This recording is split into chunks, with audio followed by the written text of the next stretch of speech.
Miq të nderuar, zonja e zotrin, përshëndetje, mirë se u takuemi këtë fillim javë në Imazh, është kjo magazina e pasdites në kanalin e parë të Radio Televizionit të Kosovës. Me që jemi në ditë feste, me lejoni që gjithë besimtarëve islam t'ju uroj festën e Kurban Bajramit, paqë shëndet dhe gjithë mirat në jetën tuaj. Dhe për këtë festë do të flasim sot me mysafirin tim, që është zotri Farush Rexhepi, dekani i Fakultetit të Studimeve Islame në Prishtinë, me titull doktor i asociuar. Faleminderit për prezencën tuaj, mirë se erdhe. Faleminderit për ftesën, mirë se u gjejmë. Urime festa Kurban Bajramit fillimisht. Faleminderit, ju urojmë edhe ne festën e Kurban Bajramit përmes programit tuaj, gjithë teleshikuesve tuaj dhe gjithë besimtarëve islam, gjithë qytetarëve të Republikës Kosovës dhe jashtë saj. E dim që festa e Kurban Bajramit ndryshe njihet edhe si festë sakrifice dhe janë ditë sakrifice dhe solidariteti. Kurbani dhe haxhi janë dy prej karakteristikave kryesore, ose dy prej simbolikave kryesore të kësaj feste apo jo. Flasim fillimisht pak për Kurbanin, për historikun e saj, se pse dhe cila është rëndësia e Kurbanit. Therrja e Kurbanit ose prerja e Kurbanit është një sakrificë, pra, është një flijim edhe material edhe shpirtëror që besimtari islam e ka për obligim të e bëj atë dhe puna, vepra më e proferuar, më e pranueshme, më e vlefshme në ditën e Bajramit, pra në ditën e Kurban Bajramit, është pikërisht therrja e Kurbanit. Natyrisht se përmes therrjes e Kurbanit ne tregojmë flijimin dhe sakrificën edhe shpirtërore edhe materiale që e bëjmë vetëm për hir të Krijuesit të gjithësisë. Pra as mishi i Kurbanit nuk shkon te Zoti, as gjaku i Kurbanit nuk shkon te Krijuesi i gjithësisë, po vepra, flijimi, sakrifica, sinqeriteti, devotshmëria që njeriu e bën vetëm për hir të Allahut dhe për Allahun, janë ato të cilat kanë vlerën jashtëzakonisht të madhe sipas parimeve dhe normave të Islamit. Sipas tyre parimeve, kush duhet ta bëjë këtë? Kush duhet të blejë dhe ta bëjë adetin për Kurbanin? Therrja e Kurbanit është sipas normave të Islamit, pra sipas statusit është vajib, pra është obligim dhe ndërlidhet me festën e Kurban Bajramit. Për atë edhe quhet festa e Kurban Bajramit, kjo festë e Bajramit. Dhe therrjen e Kurbanit e ka për obligim të e bëj çdo besimtar, çdo musliman paraprakisht, mosh rritun, i aftë fizikisht edhe psikikisht dhe i cili ka faktikisht mundësi materiale për të bërë therrjen e Kurbanit. Do thotë se çdo besimtar që ka kushte dhe mundësi materiale e ka obligim therrjen e Kurbanit dhe kemi edhe thënien edhe hadithin e pejgamberit ton Muhamedit sallallahu alaihi wasallam, i cili thotë se ai i cili ka mundësi me therr Kurban dhe nuk e bën atë, pra ai nuk ka çka t'i afrohet atë ditë xhamisë për faljen e namazit, pra është fjala nuk ka çka afrohet për ta falë namazin e Bajramit, nëse nuk e ka kryer therrjen e Kurbanit, ose s'paku nuk e ka bën jetë edhe nuk ka vendos me Nuk shkojnë njëra pa tjetrën, nuk shkojnë. Nuk shkojnë, sepse therrja e Kurbanit dihet bëhet pas faljes së namazit të Bajramit. Pra është vajib, është obligim therrja e Kurbanit. Fjala Kurban do të thotë ka kuptimin në gjuhën shqipe e afrimit, Kurban vjen prej fjalës takarrub, prej fjalës arabe takarrub, afrim. Pra afrim tek Krijuesi i gjithësisë. Përmes therrjes së kurbanit arrijmë shkallën e lartë të devotshmërisë dhe jemi sa më afër krijuesit të gjithësisë, por njëkohësisht afrohemi edhe tek njerëzit, edhe tek popullata përmes thirrjes së kurbanit, pra afrohemi edhe tek popullata, edhe tek njerëzit, sepse shumë njerëz kanë nevojë për... Ose këtu desha dalë, sepse ata që bëjnë kurbanin, që bëjnë thirrjen e kurbanit dhe që blejnë ose e kryjnë këtë obligim fetar, duhet që ta ndajnë me ata të cilët nuk kanë mundësi që ta kenë në sofrën e tyre në këtë ditë mishin apo. Po.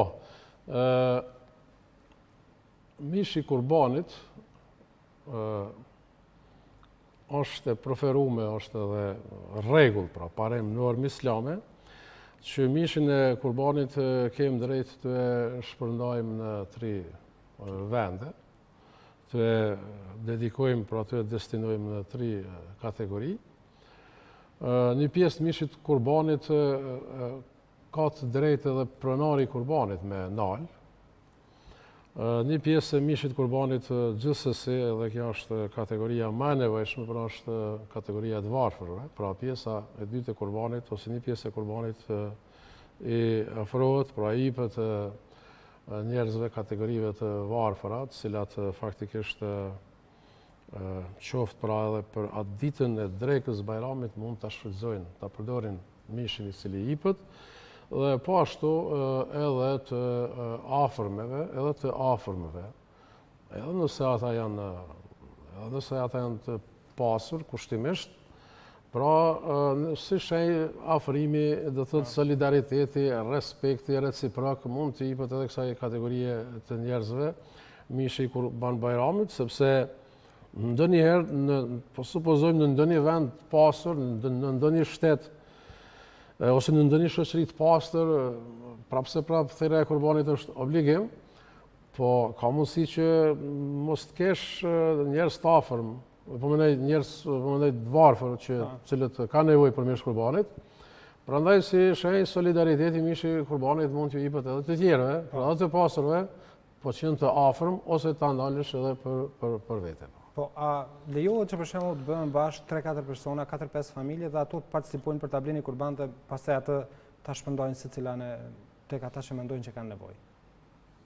Po, lejohet për shembull kur therrën kafshët e trasha për kurban, faktikisht në vlerën e asaj kafshë mund të participojnë 7 persona. Më së shumti. Po më së shumti 7 persona. Dhe ata do të thotë bashkarisht vendosin me marrë, me ble kafshën edhe me therrë. Me qëllim të kurbanit, dhe natyrisht që të gjithë do të kenë pajtim që ajo kafshë do thotë po therrët në emër të kurbanit dhe me këtë qëllim, dhe jo me qëllim të furnizimit me mesh të dikujt, por në jetë qëllimi do të jetë do thotë për kurban dhe në emër të kurbanit, dhe me një pëlqim paraprak faktikisht mund të marrin pjesë deri 7 persona në therrjen e një kurbani, do thotë kur kemi bëjmë me kafshët e trashë. Mirë, duat edhe pak për çështjen e kurbanit, të therrja në mënyrë specifike, sepse këtu ka pas një debat viteve të fundit për atë se si po bëhet therrja. Doktor, a jeni të kënaqur si Bashkia Islame e Kosovës me atë se si po bëhet therrja, sepse është bërë apel të bëhet apel që ajo të bëhet në mënyrën më të mirë dhe më të dinjitetshme të mundshme. Po, kjo është përgjegjësi, natyrisht është përgjegjësi edhe morale edhe fetare edhe institucionale, edhe ligjore, sepse na kemi të bëjmë me një sasi të madhe të kurbanave, do thotë këtu bëhet fjalë ndoshta për rreth 1250 krerë lopësh, po nisën atë sasinë ose shumën e vitit të kaluar. Dhe natyrisht se Bashkia Islame e Kosovës është edhe do të jetë i vetmi institucion i cili do të organizoj prerjen, therrjen dhe grumbullimin e kurbanave, sepse duhet të afrohen kushte të mira, faktikisht teknike, duhet ketë sanitare, kjo është edhe vendimtare edhe më së rëndësishme, dhe natyrisht edhe përgatitjen edhe paketimin, bartjen, transportin, do të ketë kujdes që mishi do të jetë i fresk, do të mos të ruhet, mos të prishet mishi, veç mas kur kemi të bëjmë tashti kur Kurban Bajrami bie në verë, kur është shumë vapë, shumë zheg, dhe kjo po them është një përgjithësi jashtëzakonisht e madhe, sepse funit ai mish u shpërndahet qytetarëve të vendit dhe veç mas kategorisë do të skamnorëve. Dhe përgjithësia është jashtëzakonisht e madhe dhe une jam i bindën që këtë është edhe përgjithësi pra edhe fetare, forma, mënyra e therrjes së kurbanit, mjeti, forma, metoda, pastaj lutit cilat paraprakisht duhet të aplikohen në rastin e therrjes së kurbanit. Kështu që kjo është një përgjithësi e madhe dhe unë mendoj se Bashkia Islame e Kosovës me sukses pe kryen gjithë viteve të fundit, edhe për këtë vit Bashkia Islame e Kosovës ka qenë jashtëzakonisht e përgatitur sa i përket sigurimit edhe kontraktimit edhe therrjes së kurbanave. Por ata që nuk shkojnë për të falur namazin e Bajramit nuk kanë pse të therrin kurban, apo? Unë tashti nuk mund të them ndoshta ashtu, sepse ka edhe vend banime ndoshta, po flasim ata në parim në aspektin fetar po flasim. Po edhe përgjigjen po mendoj me dhënë aspektin e fetar.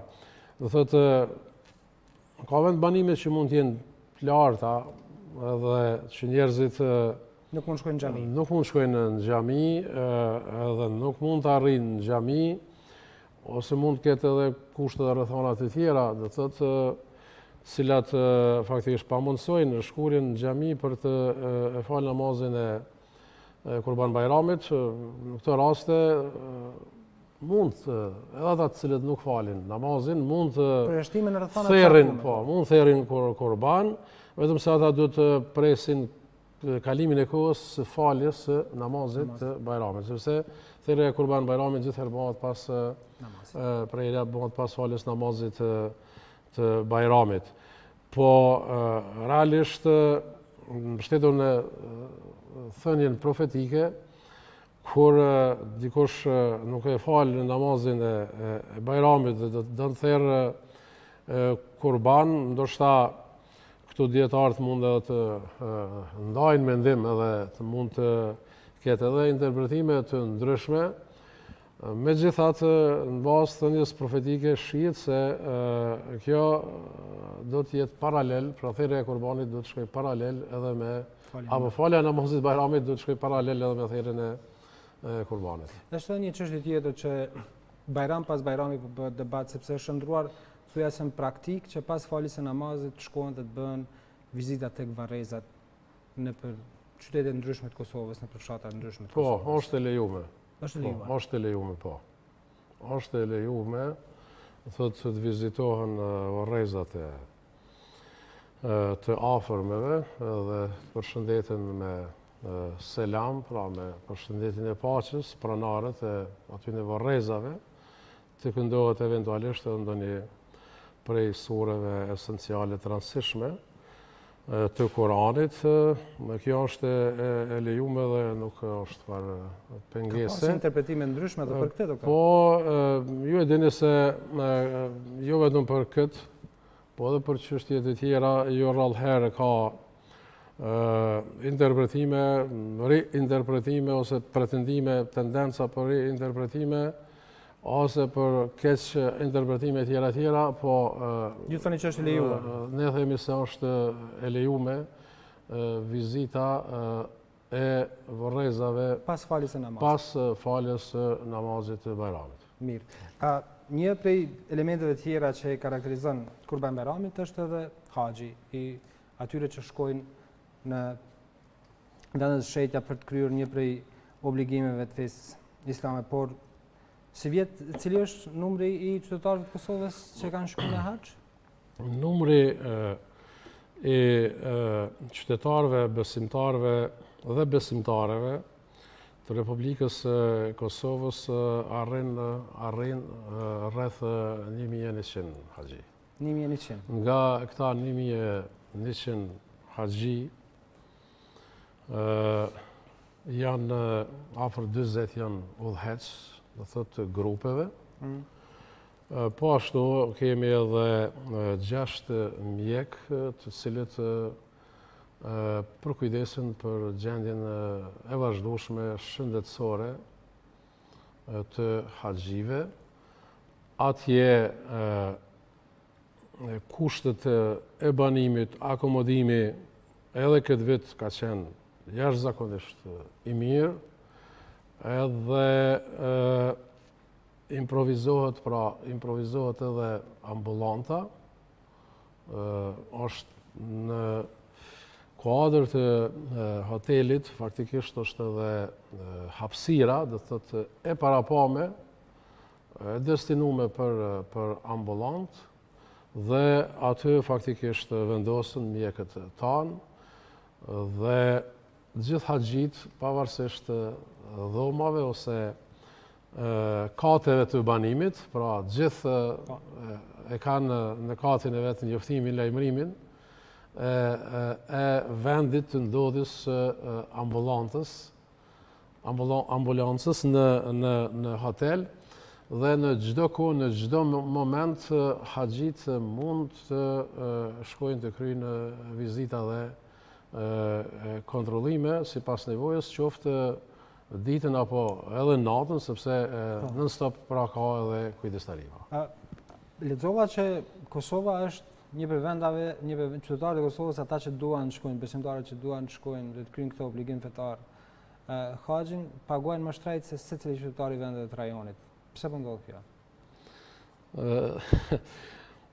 Para një kohe vetë isha me uru një haxhi që shkonte në haxh, edhe në atëfar me gjlisi merë një gjemat lija dhe se hini aty, e uroj haxhin edhe po më thotë muhe, në fakt nuk po më thotë mu, po pe e thotë publikisht se s'është në rregull kjo punë, se haxhit e tonë po paguajnë më shumë se haxhit e Maqedonisë e kështu me radhë. Kjo punë mund t'i ketë 2-3 vjet ndoshta, dhe ndoshta nuk më njifte mua që ishna aty prezent. Unë saktësisht e dishna se për haxh në Maqedoni është pagu më shumë se sa në Kosovë. Edhe këtë vit? Edhe këtë vit, pra. Ndora disa statistika, ne ishim, Kosova ishte me 4.800 euro, vendet e tjera me 4.500, 4.300, kështu diçka silëshin. Po, emrin më falë se... Bashkim, po. Ku i kënë zerë me bashkim këto statistika, haxhit e Kosovës paguajnë 4.150 euro. Haxhit e Kosovës paguajnë 4.150 euro në këtë vit për haxh. Haxhit e Maqedonisë paguajnë dikon 4.350 ose 4.400, paguajnë më shumë se sa haxhit e Kosovës, edhe për këtë vit. Kështu është, kjo është realitet është. Kështu ka qenë në të kalumen, këto çmime Po, parafërsisht kanë qenë? çmimet parafërsisht çmimet njëjta mund të jenë, po çmimet varirojnë ndonjëherë, apo ndryshojnë sepse ju përshifni se ka edhe tani në botë ka kriza, do të thotë politike, ka kriza ekonomike, dhe për çdo vit ka ndryshime dhe rritje të taksave të cilat i pagun Bashkia Islame e Kosovës për haxhit e Kosovës, po ka dhe do të thotë ngritje drastike të çmimeve në Arabinë Saudite.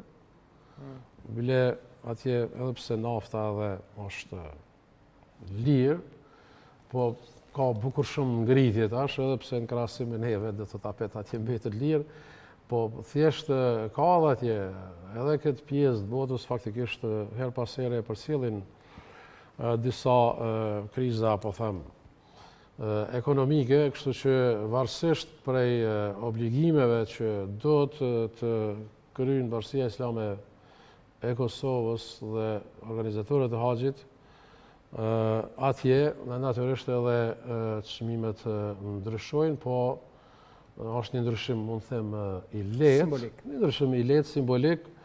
Këtu tash në këto shpenzime hyn edhe përkujdesja e udhëheqësve, ku për secilin këshill komunë ose për secilin grup të haxhive është, ose spakun çdo 25 haxhi është një udhëheqës i përgatitur me përvojë. Po ashtu këtu hyn edhe mjekimi dhe të falas, hyn ihramat, hyn edhe therrja e kurbanave për haxhi, hyn edhe ushqimi po ashtu, hyn edhe ushqimi. Po pavarësisht për këtë kësaj, çmimi mund të jetë i lirë ose i shtrejtë, çmimi është transparent, është publik, por ajo nuk qëndron se haxhit e Kosovës paguajnë më shumë se sa. Mirë që sqaruar. Po, shiqë tash. Kemë varet edhe pej kushteve, do thotë, secili institucion i Bashkisë Islame që ju afron haxhive të vet. Pastaj varet edhe periudha e qëndrimit në kohën e haxhit. Sepse ka disa shtete ose disa vende që vetëm 15 ditë, 12 ditë, 13 ditë, 15 ditë, edhe për aq kohë përfundojnë haxhin, ndërsa tradicionalisht Bashkia Islame e Kosovës organizon vizitë edhe në qytetin e dytë, transition të shenjtë në Medinë, ku edhe atje janë disa obligime sunet që haxhit e tonë i kryjnë dhe asnjëherë nuk ka ndodhur që haxhit e Kosovës të shkojnë në Mekë e të mos shkojnë edhe në Medinë. Prandaj kjo çmimi e këto varën edhe prej kohës, do të thotë gjatësisë kohës se sa qëndrojnë atje. Po. Mirë, a ka mundësi t'ju dilet ndihmë atyre që me të vërtet duan të shkojnë në haxh dhe s'kan mundësi financiare që ta bëjnë këtë? Ka mundësi. Po. Ka mundësi. Mund ta bëj Bashkia Islame këtë apo duhet në baza tjera? Po, mund ta bëjnë ndonjëherë dhe e bën këtë Bashkia Islame e Kosovës. Ka bërë diçka kësaj here kështu? Po, besoj që ka pas, do thotë, ka pas diçka në këtë drejtim.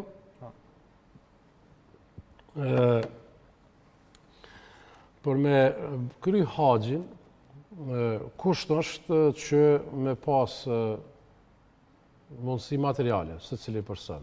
Thotë çdo person i cili ka mundësi materiale, financiare, ai duhet të e kryj haxhin po atë vit. Nuk preferohet, dhe është mëkat për shembull, me e shty kryerjen e haxhit, sepse e dim se haxhi është njëra prej 5 shtyllave themelore të fesë islame.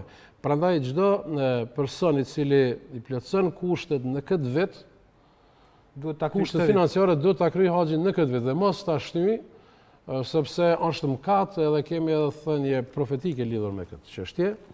Pra është mëkat shtyrja e haxhit në momentin kur ti ke plotësuar kushtet edhe ki mundësi materiale, po jo vetëm mundësia materiale, po do të jetë edhe liria, edhe siguria, edhe udhëtimi, edhe shëndeti i papenguar, edhe shëndeti faktikisht, edhe mosha e rritën.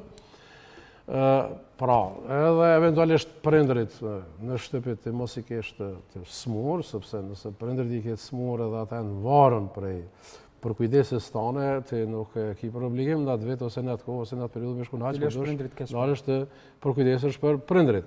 Kështu që çdo kush që i plotson kushtet materiale dhe kushtet të tjera të cilat ne i përmendëm, ai ka për obligim, do thotë, me kry këtë rit, këtë normë, parem edhe këtë kusht prej kushteve apo shtyllave themelore të fesë islame.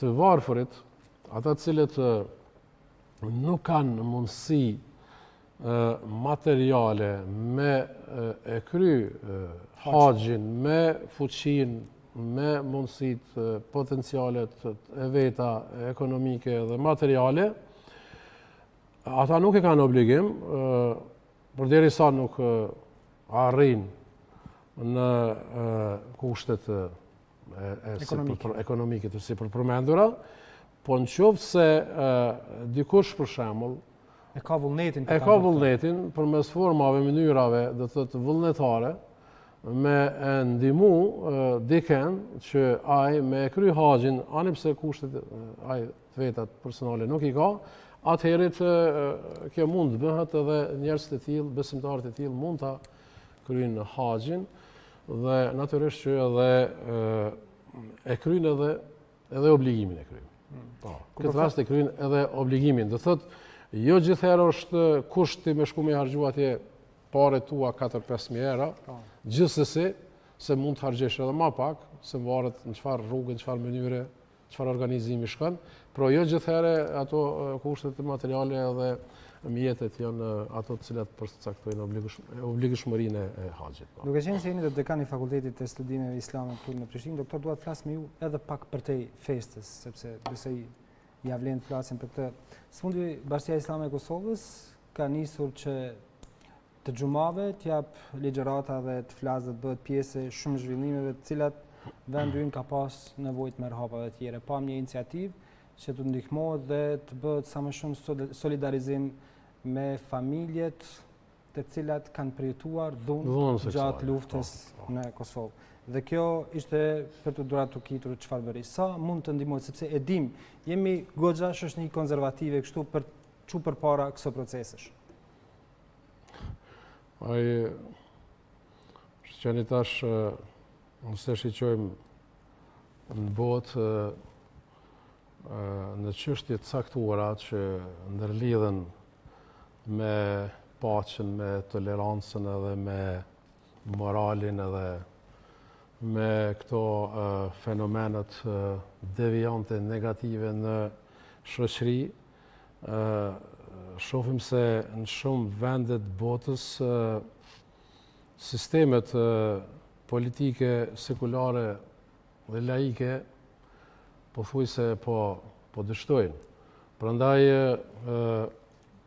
në shumë vende të botës sot, në disa shtete të ndryshme të botës, jo rrallëherë aspekti fetar ose personalitetet fetare ose njerëzit e fesë i shfrytëzon shteti, edhe po i fton edhe po bashkëpunon me këtë kategori, pra me këto potenciale dhe kapacitete që i kanë fetë, pra po shfrytëzohen shpeshherë nga pushtetet, nga sistemet e ndryshme politike në botë për të mirën dhe për interesin e shoqërisë. Kështu që mendoj se në segmentin e aspektit moral edhe pra qoftë edhe në rastin e rehabilitimit të grave vajzave shqiptare të cilat kanë përjetuar këtë dhunën seksuale, një rol të rëndësishëm mund ta luaj edhe feja, edhe institucionet fetare, dhe veçmas në këtë drejtim ka punu pra Bashkia Islame e Kosovës përmes kontakteve edhe takimeve që ka pas me rrjetet ndryshme të grave edhe të organizatave të tjera, cilat faktikisht janë vu në mbrojtje të kësaj kategorie të dhunës seksuale, dhe unë mendoj se interpretimet edhe komentimet që dalin nga Islami kishin me qenë një infuzion, dhe thot një ushqim shumë i fuqishëm shpirtëror. Duke qenë se u kështu pa nevojshme që të ketë këtë bashkëpunim. Shpirtëror të këto motra tona të cilat e kanë përjetu këtë keqe, këtë ligë, sepse justifikimi, faktikisht interpretimi dhe rehabilitimi është shumë perfekt në Islam. Dhe unë mendoj se kur ti rehabilitosh, do thotë me fakte dhe argumente edhe para Zotit, dhe kjo është esenciale, pastaj tjerat Po ashtu. Sa po jarrini këtij qëllimi, që t'ju ndihmoni? Po, ka qenë para disa dite një konferencë në Prishtinë, aty edhe faktikisht ka marrë pjesë edhe njëra prej zonjave të cilat e ka mbijetuar dhunën seksuale, po ka pas edhe përfaqësues të organizatave të ndryshme, qeveritare, jo qeveritare, pastaj rrjeteve të shoqatave të grave, edhe ka pas përfaqësues të diplomatik të akredituar nga ambasadat të akredituar në Kosovë, ka pas edhe pjesëtar të komuniteteve tjera fetare, ku mendoj se këto deklaratat dhe fjalët që kanë dalë nga personalitetet fetare islame dhe të tjera natyrisht, mendoj se kanë qenë një ngushëllim jashtëzakonisht i madh dhe i rëndësishëm. Unë mendoj se jo vetëm sepse një prej ligjëratave, përveç kësaj konference, një prej ligjëratave para disa jave është mbajtur edhe lidhur me këtë temë në për gjitha xhamitë e Kosovës. Pastaj kohëve të fundit, viteve të fundit, Bashkia Islame e Kosovës është të bërë organizimin e ligjëratave të njëjta në për gjitha xhamitë e Kosovës, pra varësisht prej problemeve me të cilat aktualisht përfshinjet dhe preokupohet shoqëria jonë. Kështu që kemi marrë ligjërata për moralin, që faktikisht është të shku në degradim.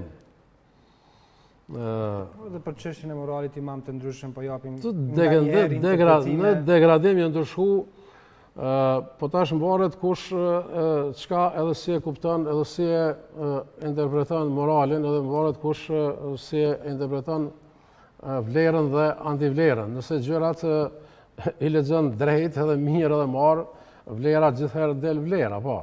Qofse gjërat lexohen, keq interpretohen dhe lexohen mbrapsht, po, atëherët s'është çudi që antivlerat na dalin vlera, ndërsa vlera na del antivlerë ose naivitet ose primitivizëm ose arabizëm ose turqizëm e tjera. Kemi një ligjërat të një imamin e Prizren kohë më parë, i cili ishte dorën zemër, kishte edhe reagim Bashkia Islame, po jemi në festë, e dim se çfarë po. E dim çfarë kishte thënë ai. Problemi është metoda e komunikimit ose retorika, fjalori, gjuha që e përdorim. Faktikisht njerëzit ndonjëherë edhe pa vetdije ose të shtyr nga emocionet, do thotë nuk mundin të gjejnë metodë edhe shprehje, edhe nuk kanë ndoshta oratorit mjaftueshme, prandaj edhe përdorin ndonjëherë fjalë edhe lapsus edhe fjalë të cilat edhe unë i gjykoj në çdo rast edhe nuk kisha preferuar që ato ai jargon faktikisht në për hutbe në për xhamia të përdoret për hoxhallarëve. Po prapse po them që nëse dikush në këtë shoqërinë tonë, në Kosovë, është u preokupu për vlera edhe për identitet, edhe fetar, edhe kombëtar, nëse dikush në këtë shoqërinë tonë është u interesu për traditën edhe për gjuhën shqipe, rujtjen e gjuhës shqipe, rujtjen e kulturës, rujtjen e identitetit kombëtar, edhe moral, unë mendoj se në këtë drejtim shumica e hoxhallarëve dhe Bashkia Islame e Kosovës është e dhënë një kontribut jashtëzakonisht të madh, sepse ju po e shihni se edhe në perëndim faktikisht kemi tash një dezorientim të qytetarëve edhe të mërgjimtarëve tanë të cilët janë në vende të ndryshme të botës, edhe pothuajse dezorientim çfarë kuptimi? Askush, po faktikisht po asimilohen edhe po e humbin kulturën dhe identitetin fetar, kombëtar, po e humbin traditën, kulturën, sidomos edhe gjuhën shqipe, sidomos gjeneratat e reja.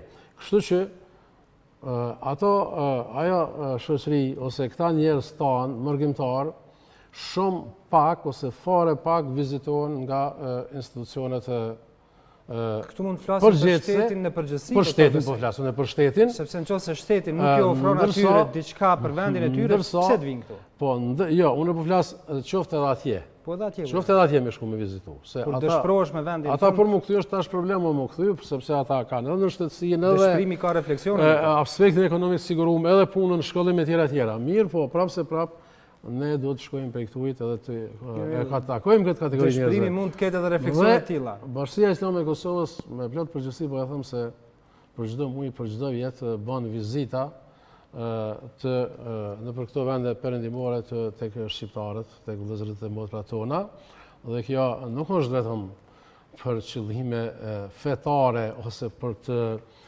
e promovu fejen, absolutisht nuk është vetëm për këtë, sepse unë personalisht vetë kam qillu në Gjermani dhe në Austri me rastin e 28 nëndorit, vitin e kalume, dhe faktikisht ku morë pjesë në disa tobime në përgjamia të gjematlinëve tanë, ku tema edhe krejt ligjerata edhe debati faktikisht është fokusu pothuajse në aspektin kombëtar nacional, dhe pastaj kemi pa do të thotë edhe flamoj, do të thotë shqiptar, edhe të Kosovës, do të thotë të varur në për xhamit e muslimanëve, e shqiptarëve musliman në vende të ndryshme të botës perëndimore. Vlen thënia famshme e konicës që feja shqiptare të shqiptaria, por shteti mund të jetë ai që do të duhet ndoshta të kritikojë më shumë për këtë situatë. Jo në institucion fetar ose në diçka tjetër. Feja e shqiptarit nuk është shqiptaria, kjo është tezë do të thotë e pa verifikume, e pa argumentume shkencërisht. Feja e shqiptarit është feja islame, është edhe feja katolike dhe feja ortodokse tek shqiptarët në Shqipëri kryesisht. Kisha ndatë kuptimin kur folim se çështja për cilën keni biseduar kanë qenë aspekti kombëtar. Po. Në këtë kuptim e thash. Tash kur jemi të aspekti kombëtar, atëherët natyrisht që ne e çmojmë lart aspektin kombëtar edhe vlerat kombëtare. Ne jemi shqiptar faktikisht, e kemi gjuhën shqipe, i kemi traditat, zakonet tona faktikisht kombit shqiptar, dihin ato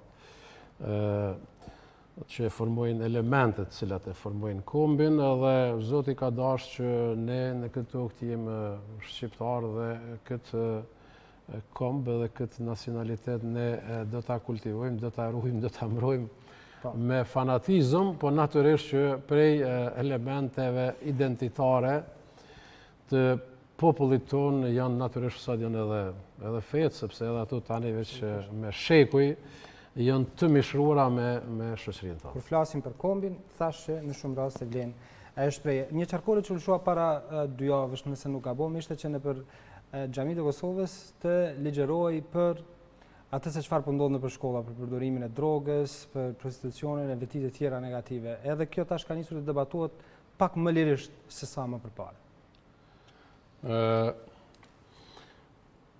Çështja e drogës dhe çështja e alkoolit, çështja e prostitucionit edhe gjitha këtyre fenomeneve negative, deviante që janë në shoqërinë tonë, edhe që dita ditës po rriten, janë çështje të cilat hoxhallarët në përgjitha xhamiat e Kosovës, jo vetëm tash, kohëve të fundit apo viteve të fundit apo javëve të fundit, po janë tema të cilat i kemi trajtuar, i kemi diskutuar në vazhdimsi, por jo do thotë në të njëjtën ditë ose në të njëjtën gjyma, apo mirë po, kush sot në një xhami, kush nesër, kush mas nesër, po këto tema faktikisht janë tema të cilat faktikisht janë trajtuar vazhdimisht, sepse morali është jetike për një shoqëri, do thotë. Morali është jetike, pa moral do thotë nuk ka as zhvillim, as ekonomi, as shkencë të mirëfillt nuk ka, as gjë pa moral nuk ka. Morali në një shoqëri është jetik, prandaj edhe Allahu xhaleshanuhu në radhë të parë ka garantu në Koran për moralin e pejgamberit ton Muhammedit sallallahu alaihi wasallam. Kur I ka thonë wa innaka la ala khuluqin adhim. Vërtet ti o Muhammed posedon shkallë të lartë të moralit. Dhe kur shoqëria dhe njeriu dhe familja është e moralshme, do të thotë nuk ka mundësi që edhe çështjet edhe aspektet tjera të jetës të jenë devijante, sepse ky perceptimi I konceptit të moralit, do të thotë nuk është perceptim I kufizuar I ngushtë, qysh ne ndonjëherë e shohim, prandaj me rrejt është vepër amorale, se nuk është vetëm aspekti seksual që ne e kuptojmë kështu, po edhe vjedhja, edhe rishfeti, edhe xhelozia, edhe urrejtja, edhe vrasja, mbytja, konflikti, krejt këto faktikisht hynë. Dorën zanë që I përmende këtu është një fenomen në rritje kjo, dhuna në familje, vrasje. Dhuna në familje, krejt këto faktikisht hynë në domenin e moralit. Prandaj nocioni moral, definicioni moralit është ndonjëherë më I gjerë se sa që njerëzit munden të perceptojnë ose të kuptojmë.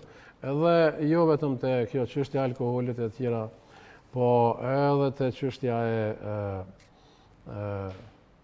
migrimit, faktikisht në para do kohë kemi marrë ligjëratën në Bajramit e Kosovës kundër migrimit, do thotë shqiptarëve në botën perëndimore.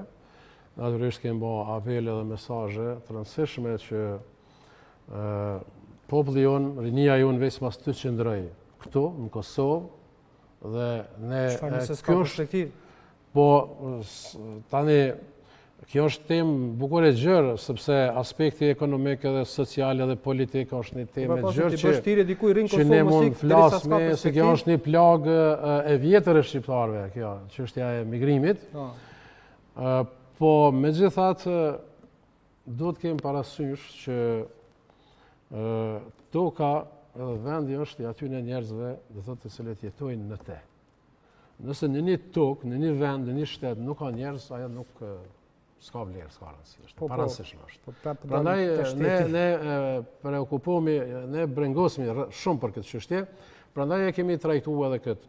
Pastaj vrasjet edhe këto të tjera që janë ndeshjet në komunikacion, shumë para pak ditësh po ashtu në ligjëratë në përket xhamit e Kosovës është mbajt lidhur me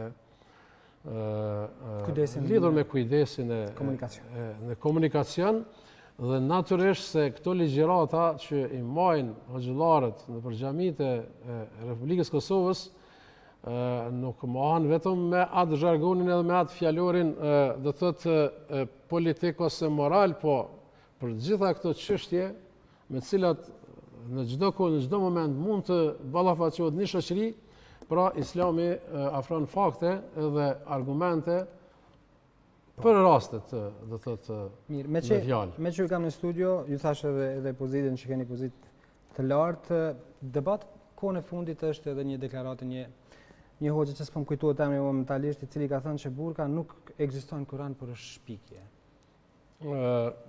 Tani dal nga dalna po devijojmë ndoshta edhe po rrshasmi nga esenca dhe tematika e temës. Me që ju kam në studio desha të bëjë për cilën ne faktikisht kemi ardhur dhe jemi ftuar këtu. Sot Kosova ndoshta mund t'i ketë më afër 100 doktor të shkencave të teologjisë islame. Ndoshta mund t'i ketë. S'po flas kështu me të numërume, nuk e di saktësisht, po me këtë duhet të them se sot kemi kuadra jashtëzakonisht përgatitura, veçmas këto kuadra janë të përfaqësuara, të përfshira në Fakultetin e Studive Islame, në Bashkinë Islame të Kosovës, në institucione tjera të Bashkisë Islame të Kosovës.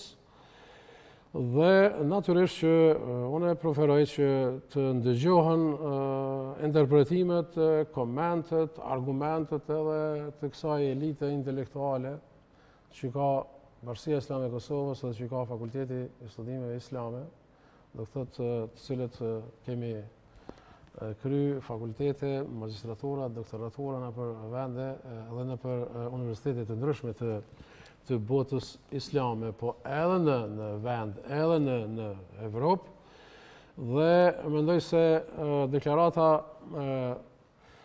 të individëve faktikisht të cilët mundohen me u paraqit me reinterpretime në islam të ndikuar tani ndoshta nga ideologji ose ideolog të ndryshëm dhe në shpërputhje të plot me parimet dhe normat e islamit, mendoj se nuk janë të rëndësishme, por nuk e di pse e thirrmi, do të thotë sepse nuk mund ta marrim bërim referencë gjithherë në çdo debat, çdo një njeri, ndoshta edhe jo edhe aq i përgatitur profesionalisht, sepse për burke, për këto këtë të gjëllarë të flasin që s'është parim norme islame. Prandaj nuk ka nevojë të atribuohet një personi, dhe këtu s'ka farë dallimi, po duhet të kemë parasysh se megjithatë Islami është fe ma liberale,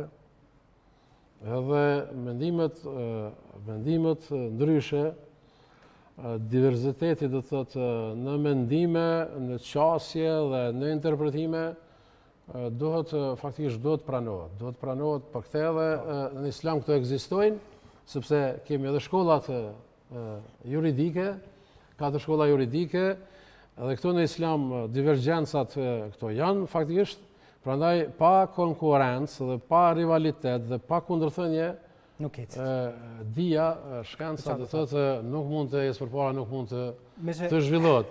Po nalet. Me çim në këtë temë do po flasim për përfundon. Edhe një mision tjetër, po e themi kështu, një bashkëpunim me Ministrinë e Drejtësisë që ka marrë Bashkia Islame e Kosovës, ka qenë që imam të caktuar të ligjerojnë nëpër burgjet e Kosovës për të parandaluar një farë formë ekstremizmin e mundshëm nga disa të burgosur aty. Nuk di si është duke shku kjo punë tash. Apo nuk dini se ju keni qenë i përfshirë, sepse e di për zotin Bajgora që ka qenë i përfshirë. Po, është ma i thirrën profesori Sabri Bajgora, edhe është marrë drejt për drejti me Ministrinë e Drejtësisë për këtë çështje. Është një listë e imamëve e verifikuar faktikisht, e cila faktikisht po ban promovimin e fesë, sipas marrëveshjes që janë me drejtorinë e burgjeve dhe me Ministrinë e Drejtësisë, dhe natyrisht se në këtë drejtim shqyqeni gjithçka prapë kështu po du të them, gjithçka lidhet me kupollën. Kupollën dhe kupolla e shoqërisë së vendit edhe funksionimit të një shteti është pushteti, është politika, është qeveria. Kështu që sa herë që ka pas përpjekje sa do të vogla nga ana e organeve kompetente të autorizuara të pushtetit për të eliminuar një fenomen, një dukuri, cilës do natyrë qoftë ajo negative në shoqëri, Bashkia Islame e Kosovës do thotë ka qenë shumë e gatshme me e shtri dorën e bashkëpunimit, me bashkëpunu edhe bashkarisht këto të liga dhe të këqija, cilat her pas here shoqëria jonë i ka përjetuar në këtë fazën, periudhën e tranzicionit edhe të konsolidimit, do thotë të një shteti fatkeqësisht i brisht që ka qenë. Bashkia Islame e Kosovës, hoxhallarët janë kanë dhe gjithherë do të jenë, do thotë gatshëm të bashkëpunojmë. Dhe kur ka pas vetëm pak lëvizje nga organet kompetente, faktikisht ne kemi bashkëpunu, edhe kjo ka qenë edhe një lehtësim, sepse janë disa probleme që janë shfaqë në shoqërinë tonë, ato janë probleme globale, dhe nuk janë probleme vetëm të Kosovës, apo vetëm të hoxhallarëve, apo vetëm të Bashkisë Islame të Kosovës, që shënë mundu disa islamofobë, do thotë, gjithçka janë mundu, për gjithçka janë mundu, jo bile veç në Kosovë, por jashtë Kosovës, për gjithçka me akuzu Bashkinë Islame të Kosovës. Ndashta po e kuptoni se po. Dhe kanë faleminderit shumë që ishte sot me ne. Faleminderit edhe juve, edhe shpresoj që gjitha këto lutjet edhe adhurimet edhe veprat e mira që ne i kemi bërë gjatë këtij 10 ditëshi, do të thotë të vlefshëm të muajit Dhulhixhe, shpresojmë që Allah xhaleshanuhu inshallah na ketë pranuar, inshallah Lusim Zotin që në këtë vendin tonë, në shoqërinë tonë, gjithherë pra të mbretëreje paqja dhe toleranca, solidariteti, uniteti, prosperiteti, si dhe zhvillimi ekonomik i shoqërisë tonë. Faleminderit shumë, miq nderuar, kjo është pjesa e parë e Imazhit për sot, edhe një herë urime të gjithë besimtarëve islam Festa e Kurban Bajramit, paqe, mirëqenie dhe dashuri në familjet tuaja. Marketing e pas pak me ju do të jetë kolegja ime Alinda Sejta, bashkë takojmë nesër në 17:15. Qëndrojnë.